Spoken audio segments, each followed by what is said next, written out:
This is the Miller Philosopher. Recently, a commenter asked me the question, why did Arthedain ignore the more strategically important Weathertop hills for the Barrow Downs when they tried to regain lands back from Angmar? So I figured I'd take a look at the philosophy behind that, because the short answer is tradition. But why? To begin with, we have to understand the history behind Arthedain and its neighbors. Basically, that it, along with Cardolan and Brutality, were once the Northern Kingdom of Arnor, which everyone knows about. And, as everyone also knows, that they fell into disunion and several civil wars with each other after the last king of Arnor died. Then not too long after that, got into a long series of wars with Angmar. That said, during this time, the line of kings in the Northern Kingdom that started with King Elendil came to an end except in Arthedain, and that the Barrow Downs were located in Cardolan, which, though the line of kings had died out there was still a number of Dunedain for a long time there before they actually went extinct. That being said, what made the Barrow Downs so special was that it had a long history with the Arthedain, who were the ancestors of both the Arnorians, the Gondorians, and the Númenóreans. They were the first humans who migrated west during the First Age and fought during the Beleriand Wars. During that migration, some of them apparently stopped and lived in the Barrow Downs for a time and had buried a number of their kings there as well. Now, all the Dunedain in Arnor and Gondor had inherited and maintained an intense reverence for their ancient Númenórean/Arthedain history. They felt a strong need to preserve who and what they were, both in the past, in the present, and going forward.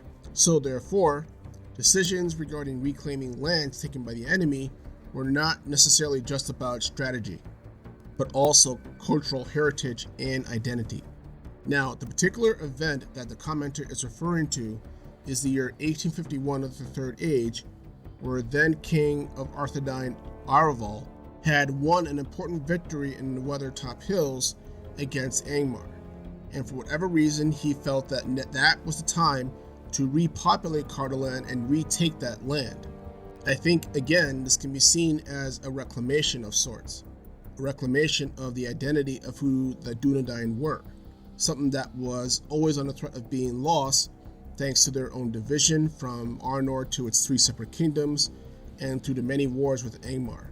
In a way, you could almost argue that perhaps he saw it as a way of rebirth for the kingdom of Arthedain, similar in a way to how Gondor saw its own seesaw battles with the Black Númenóreans and the Harad in the south. This would also explain why the Witch King sent evil spirits to occupy and haunt the Barrow Downs as well centuries beforehand, because he recognized the cultural significance to those peoples. And the Witch King was, if anything, a student of Sauron, who no doubt probably taught him in the aspects of psychological terror on his enemies. So, what could be more demoralizing than the evil spirits of your ancestors trying to kill you in the middle of the night while you're trying to honor your ancestors?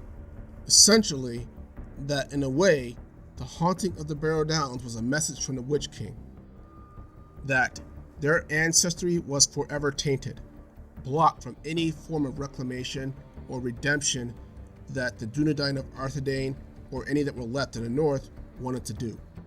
There would be no going back to the good old days, no going back to any kind of golden age when Arnor was once a united kingdom, and the only future they had left was destruction. So that is my answer to that commenter's question, and if you happen to be listening to this video, I hope that does answer that question. And if you have, or anyone else has any comments or questions on that or wants to add something, feel free to comment below. But otherwise, this is the Middle-earth Philosopher, and have a good day.